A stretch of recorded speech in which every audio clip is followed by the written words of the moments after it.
Lesson number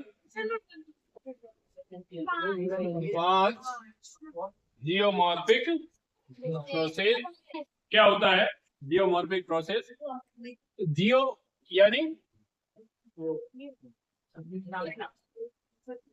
पृथ्वी तल, जियो यानी पृथ्वी तल, और मॉर्फिक यानी स्वरूप या रूप। तो जियोमॉर्फिक का मतलब होता है पृथ्वी तल का स्वरूप। क्या होता है? पृथ्वी तल का स्वरूप। इसका मतलब जियोमॉर्फिक समझ। पृथ्वी का जो रूप है वो किस प्रकार का, ठीक है ना? कहीं ऊपर है, कहीं नीचे है, पर्वत पठार मैदान, है ना? तो वो क्या है? वो प्रोसेस। तो पृथ्वी तल का जो स्वरूप है वो किस प्रकार समय के साथ परिवर्तन होता है और क्यों होता है, वो क्या कहलाता है? वो आकृतिक प्रक्रिया कहलाता है। तो पृथ्वी तल का स्वरूप जो है उसमें समय के साथ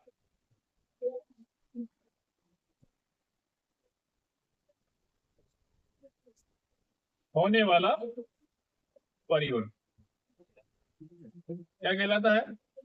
वो आकृतिक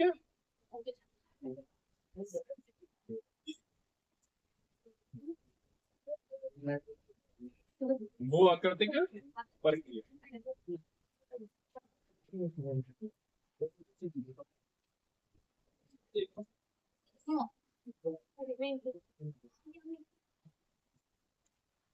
तो ये जो परिवर्तन है पृथ्वी तल के स्वरूप में, जो परिवर्तन है वो किन बलों के कारण आया? तो दो बल इसके लिए उत्तरदायी है। एक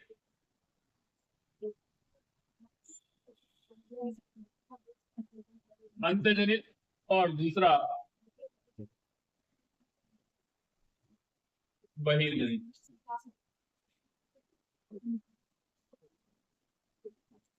इंडोजेनिक फोर्स और एक्सोजेनिक फोर्स, ये दो बल इस पृथ्वी तल के स्वरूप में जो परिवर्तन है उसके लिए उत्तरदायी। इंडोजेनिक फोर्स कौन से होते हैं? जो पृथ्वी के भूगर्भ में उत्पन्न होते हैं। पृथ्वी के भूगर्भ में उत्पन्न होने वाले बल कौन से होते हैं? Endogenic force. और पृथ्वी के बाहर धरातल पर जो उत्पन्न होने वाले बल है वो बहिर्जनिक बल होते हैं या एक्सोजेनिक। इंडोजेनिक फोर्स को उत्पन्न करने वाले कारक कौन कौन से होते हैं? तो उनमें हमने पढ़ा था रेडियो एक्टिव पदार्थ,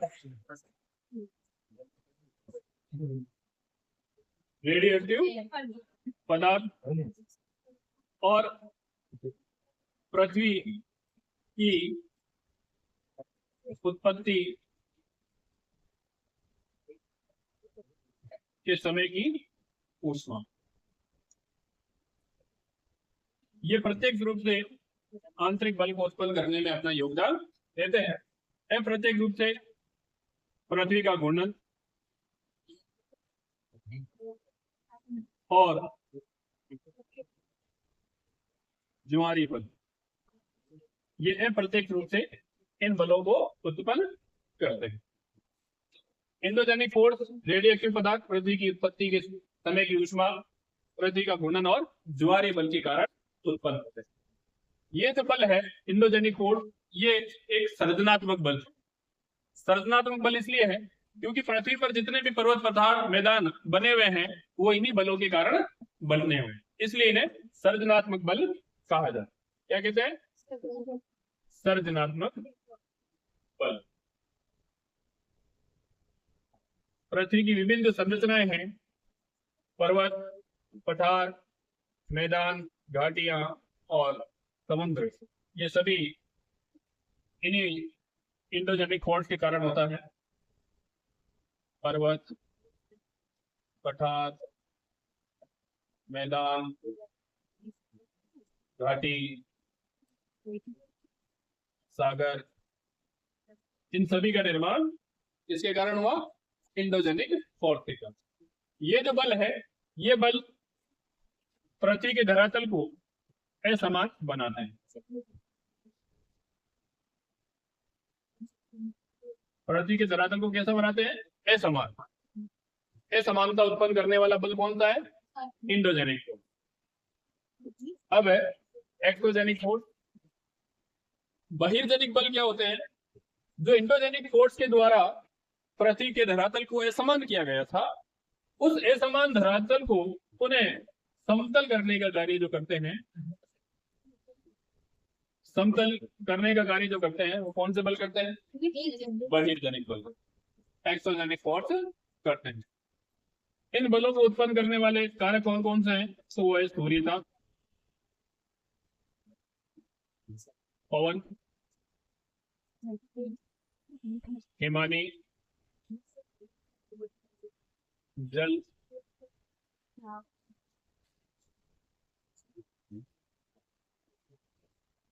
समुद्री धाराएं।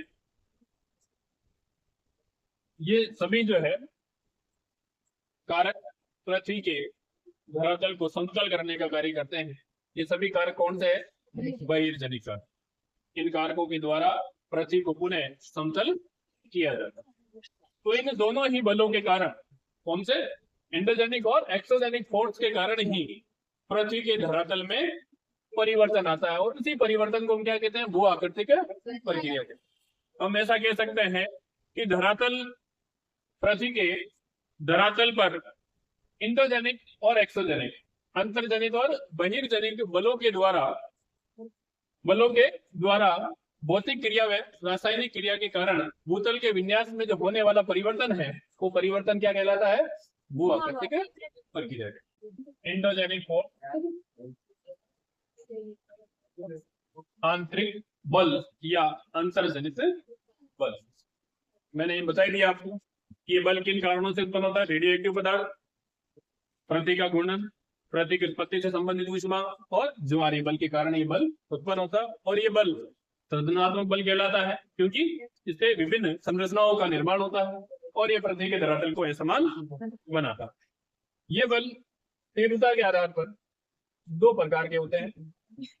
तीव्रता के आधार पे दो प्रकार के होते हैं। एक सडन फोर्स और दूसरा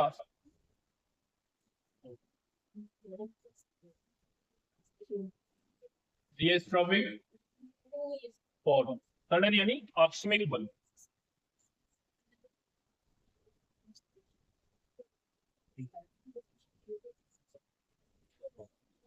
और रिएस्ट्रोपिक यानी कि पटल विरूपणीय बल।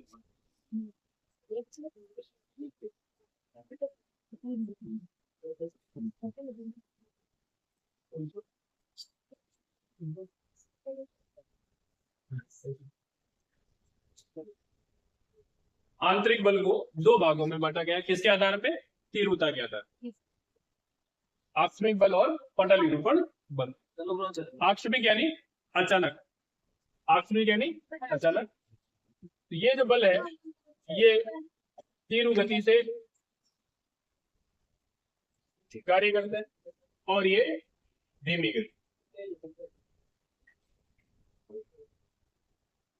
आकस्मिक बल लघु समय में ही अपना कार्य पूरा कर लेते हैं और पटल विरूपणीय बल दीर्घ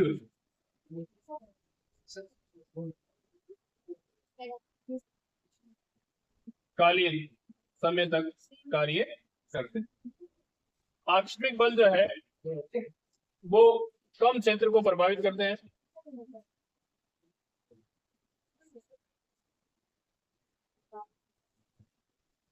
और पटल विरूपण बल विस्तृत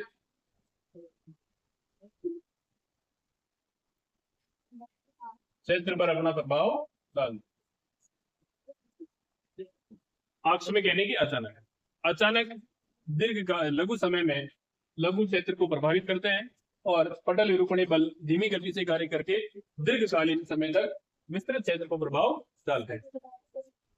विस्तृत दीर्घ काल का मतलब यहाँ लाखों करोड़ों वर्षों से है और यहाँ कुछ सालों में, जैसे आकस्मिक घटनाएं कौन कौन सी होती है? भूकंप और ज्वालामुखी।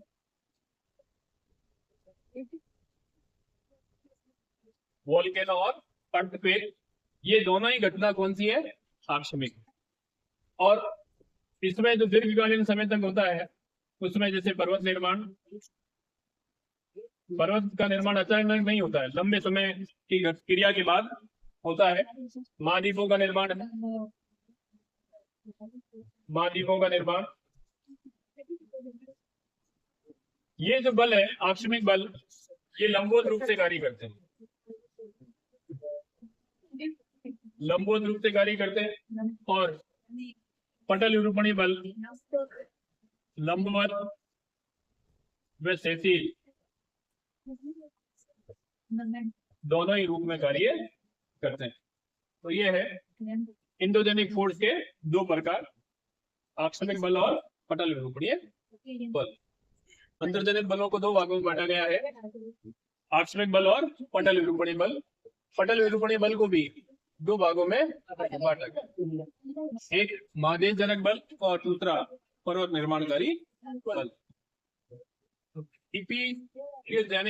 जेनेटिक फोर्स जो है ये ग्रीक भाषा के, कौन सा? ग्रीक भाषा के दो शब्दों से मिलकर बना है, एक इपिरोज, दूसरा जेनेसिस। इपिरोज का मतलब होता है महाद्वीप और जेनेसिस का मतलब होता है खेल। तो इसका शाब्दिक अर्थ जो होता है महाद्वीपों का निर्माण, महाद्वीपों का निर्माण। उसी प्रकार ओरियोजेनेटिक फोर्स जो है ये भी ग्रीक भाषा के दो शब्दों से मिलकर बना है,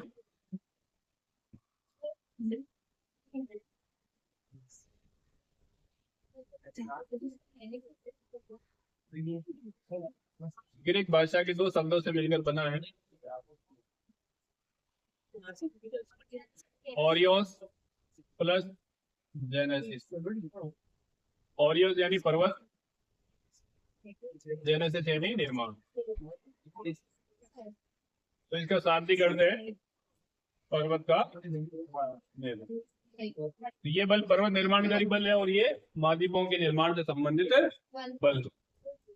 लेकिन हमने प्लेट विवर्तनी की सिद्धांत पढ़ा और इस प्लेट विवर्तनी के सिद्धांत के पढ़ने के बाद हमें नहीं लगता कि इस महादेश जनक बल के द्वारा एक इतने बड़े महाद्वीप की उत्पत्ति हो सकती है।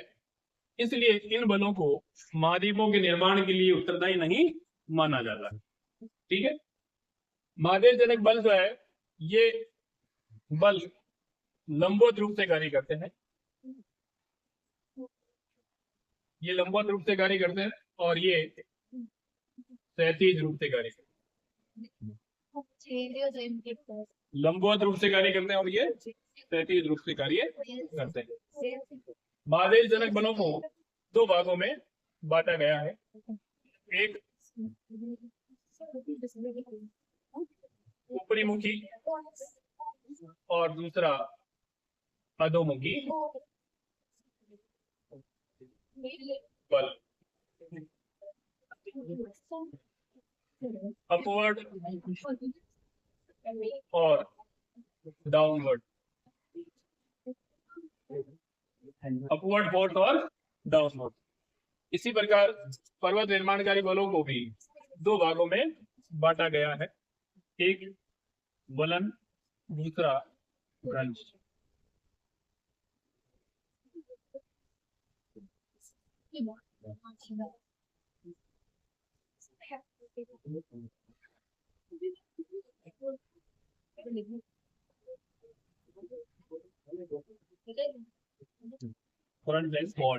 महादेश जनक बल, महादेश जनक बल जो है वो कहते हैं लंबवत रूप से कार्य करते हैं और इन बलों से महाद्वीपों की उत्पत्ति मानी जाती है। लेकिन प्लेट विवर्तनी के सिद्धांत के बाद ये बल सर्वमान्य नहीं है, क्योंकि इन बलों से इतने बड़े महाद्वीप का निर्माण होना असंभव है। ये मुख्यतः दो प्रकार के हैं। इस बल से केवल उत्थान या उभार या अवतलन हो सकता है। एक है अपवर्ड फोर्स और दूसरा डाउनवर्ड फोर्स। अपवर्ड यानी पृथ्वी के धरातल को ऊपर उठाना, डाउनवर्ड यानी नीचे धंसना। अपवर्ड फोर्स दो प्रकार के होते हैं, उभार और निमंत्रण। उभार का मतलब कोई भी धरातलीय भाग जो तटवर्ती क्षेत्र हो या धरातल का मध्यवर्ती भाग हो, जब कभी लंबवत बल के कारण ऊपर की ओर उठ जाता है तो उसे हम उभार कहते हैं। और अगर सागर के अंदर वही क्रिया हो जो धरातल पर हुई तो उसे हम निमंत्रण कहते हैं। सागर या सागरीय तट पर कोई भी भाग अचानक ऊपर की ओर उठता है तो उसे हम निर्गमन कहते हैं। ठीक है, समुद्र में निर्गमन और धरातल पर उभार कहा जाता है। उसी प्रकार डाउनवर्ड भी दो प्रकार के होते हैं। धरातल का कोई भी भाग जब अचानक नीचे की ओर धंस जाता है तो उसे हम अवतलन कहते हैं। और वही क्रिया अगर सागर के अंदर हो कि सागर संपूर्ण सागर के बीच वाला भाग या तटवर्ती भाग अचानक नीचे की ओर धंस जाता है तो उसे निमज्जन कहते हैं। तो डाउनवर्ड भी दो प्रकार के होते हैं, अवतलन और निमज्जन। अपवर्ड उभार और निर्गम। ठीक है, पर्वत निर्माणकारी बल, ये बल क्षैतिज रूप से कार्य करता है। इस बलों को भी दो भागों में बांटा गया है, वलन और फ्रंट। इन दोनों ही बलों में एक में संकुचन होता है और एक में खिंचाव होता है। तो वलन के अंदर जब दोनों ओर से बल, किसी धरातल पर दोनों ओर से बल लगते हैं तो बीच वाला भाग जो है लहरनुमा आकृति का निर्माण करता है। और जब खिंचाव की स्थिति होती है कि जब दोनों ही तरफ से खिंचाव हो तो एक स्थलखंड दूसरे स्थलखंड से दूर होने का प्रयास करता है। तो दूर होने के प्रयास में एक दरार का निर्माण होता है, उस दरार को हम क्या कहते हैं? ब्रंश। तो ब्रंश के अंदर खिंचाव होता है जिसके कारण एक दरार का निर्माण होता है और वलन के अंदर एक लहरनुमा आकृति का निर्माण होता है जिसे वलन का। पृथ्वी के धरातल में जो होने वाला परिवर्तन है वो भू आकृतिक प्रक्रिया। ये मुख्यतः दो बलों के कारण, एक बहिर्जनित और दूसरा अंतर्जनित। इन दो बलों के कारण भूतल के विन्यास में परिवर्तन होता है।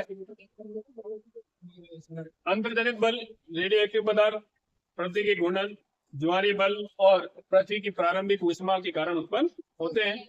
ये पृथ्वी के धरातल को असमान बनाते हैं और नई संरचनाओं का निर्माण करते हैं। इन बलों को मुख्यतः दो भागों में बांटें, एक आकस्मिक बल और दूसरा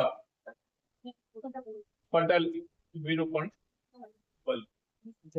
आकस्मिक बल अचानक उत्पन्न होते हैं, तीव्र गति से होते हैं, लघु समय में और लघु क्षेत्र को प्रभावित करते हैं जैसे भूकंप और ज्वाला।